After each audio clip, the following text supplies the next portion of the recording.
Tayo ngayon ay nasa ikatatlong linggo na ng unang quarter. Kahulugan at kalikasan ng akademikong pagsulat. Ang isang pangmalawakang definisyon para sa akademikong pagsulat ay anumang pagsulat na isinasagawa upang makatupad sa isang pangangailangan sa pag-aaral. Sa madaling sabi, kinapapalooban ito ng anumang itinatakdang gawaing pasulat sa isang setting na akademiko. Ginagamit din ng akademikong pagsulat para sa mga publikasyong binabasa ng mga guro at mananaliksik o ay nilalahad sa mga komperensya. Mabibigyang kahulugan din ng akademikong pagsulat bilang anumang panghalip panaklaw, akdang tuluyan o prosa na nasa uring expository o argumentatibo at ginagawa ng mga mag-aaral, guro sa mananaliksik upang magpahayag ng mga impormasyon tungkol sa isang paksa. Sa pangkalahatan, inaasahang ang pagsulat na ito ay tumpak, formal, impersonal at objektibo.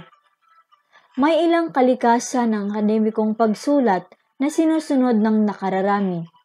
3 sa mga ito ay ayon kay Fulwiller at Hayakawa 2003 ay ang mga sumusunod. Una, katotohanan. Ang isang mahusay na akademiko ng papel ay nagpapakita na ang manunulat ay nakagagamit ng kaalaman at metodo ng disiplinang makatotohanan. Pangalawa, ebidensya. Ang scholar sa lahat ng disiplina ay gumagamit ng mga mapagkakatiwalaang ebidensya upang suportahan ang katotohanang kanilang inilalahad. Pangatlo, balanse. Nagkakasundo ang halos lahat ng akademya na sa paglalahad ng mga haka, opinyon at argumento ay kailangang gumamit ng wikang walang pagkiling. Seryoso at argumento ay kailangang gumamit ng wikang walang pagkiling, seryoso at di-emosyonal nang maging makatwiran sa mga nagsasalungatang pananaw. Mayroon din tayong kahulugan ng pananaliksik, katangian ng pananaliksik, at layunin ng pananaliksik. Kahulugan ng pananaliksik.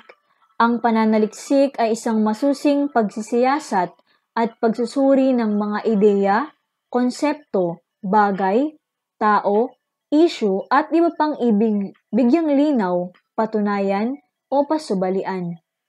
Masusi ito dahil bawat detalye, datos, pahayag at katwiran ay inuusisa, nililinaw at pinag-aaralan ng mabuti bago gumawa ng mga konklusyon. Pagsisiyasat. Dahil anumang pamamalagay, ideya o haka-haka ay hinahanapan ng katibayan para patunayan.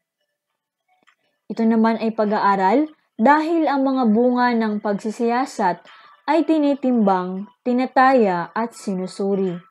Nagbibigay linaw naman ito sa mga ideyang maaari ng alam ng marami pero nangangailangan ng dagdag na impormasyon at paliwanag. Nagpapatunay ito sa mga nosyon, palagay, haka-haka at paniniwala. Nagpapasubali ito sa mga dati ng pinaniniwalaan pero inaakalang may mali, hindi totoo o hindi dapat paniwalaan. Katangian ng pananaliksik. Ito ay objektibo. Ang mga datos ay kinuha sa mga di kumikiling o di kinikilingang mga batis. Ang mga interpretasyon ay batay sa paghahanay, pagtataya at pagsusuri ng mga datos na ito. Marami at iba't iba ang mga ginagamit na datos. Lahat ng posibleng pagkunan, maging ito'y nakasulat sa wikang banyaga o kaya'y nasa ibang bansa, ay mga datos na magagamit sa pananaliksik. Ang anumang problema kaugnay ng pinansyal, distansya at lengguwahe ay limitasyong dapat harapin ng mananaliksik. May pamamaraan o angkop na metodolohiya na tutulong sa ikahuhusay ng pananaliksik. Masuri o kritikal sa paggamit ng mga datos, at sa pagtitimbang-timbang sa mga ideya. Dokumentado sa mga materyales na ginagamit bilang pagkilala sa gawain ng iba at mga datos na nakuha. Layunin ng pananaliksik. Bilang isang mag-aaral, mahalagang matukoy mo ang layunin ng pananaliksik. Una, tumuklas ng bagong datos at impormasyon. Nagbibigay sigla ang mga bagong impormasyon dahil sa orihinalidad ng ideya at mga datos nito. Hindi ka ba nagiging interesado kung may bago kang nalamang impormasyon? Halimbawa, maraming tao ang interesado ngayon sa email, internet, fax, cellphone, video games at marami pang iba. Isa pang halimbawa ay natuwa tayo nang malaman nating ang nag-imbento ng fluorescent lamp ay isang Pilipino. Isa pang halimbawa, marami rin ang may interes na malaman ang sustansyang dulot ng saluyot at nang malaman din nilang panahon pa pala ni Cleopatra ay kinakain na ang gulay na ito. Pangalawa, magbigay ng bagong interpretasyon sa lumang ideya. Pwede mong tingnan ng isang ideya mula sa ibang anggulo, perspektiba at pananaw kaysa dati ng paraan ng pagtingin ng iba rito. Halimbawa, ang pag-uugnay ng mga ideya ni Rizal sa globalisasyon ay isang pagbabagong bihis sa paulit-ulit ng natatalakay ng mga ideya ng dating bayani. Isa pang halimbawa, pwede rin nating tingnan ngayon ang mga shopping malls hindi lang bilang tindahan, kundi isang maliit na komunidad o kaya isang kultura. Pangatlo, paglinaw sa isang pinagtatalunang issue. Maraming bagay ang pinagtatalunan, pinag-uusapan, at pinagkakainteresan sa komunidad, sa mga institusyon at sa bansa. Maganda nang gumawa ng pananaliksik para makatulong sa paglilinaw sa mga bagay na ito.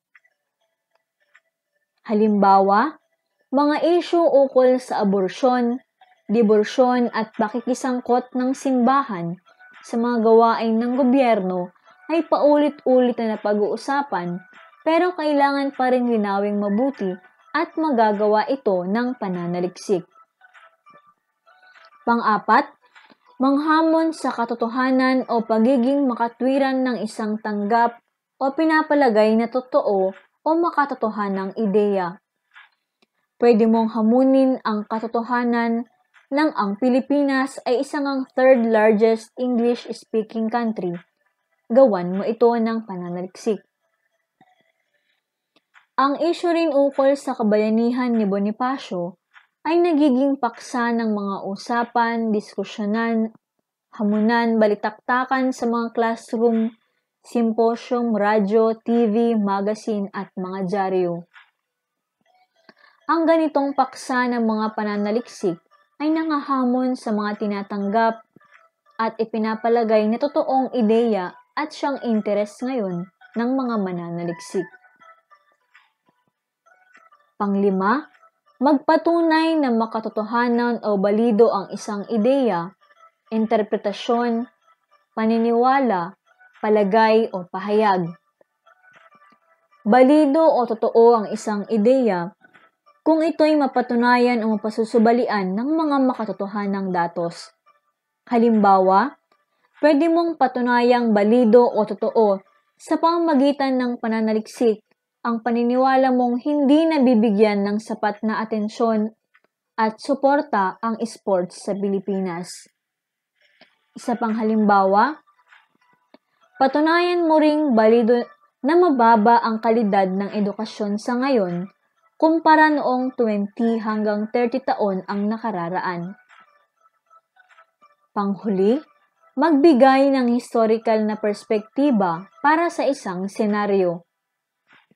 May mga ideyang makabuluhang tingnan o suriin ang hinaharap o kinabukasan nito. Ngunit sa pagtukoy at pagsusuri dito kailangan ang pananaliksik sa kasaysayan nito. Halimbawa, sa pagtalakay sa kahihinatnan ng kapaligiran, bunga ng modernisasyon, kailangang saliksikin ang mga datos sa mga pagsasayang, pang-aabuso at pagsasawalang bahala ng tao sa kalikasan mula noong unang panahon hanggang sa kasalukuyan.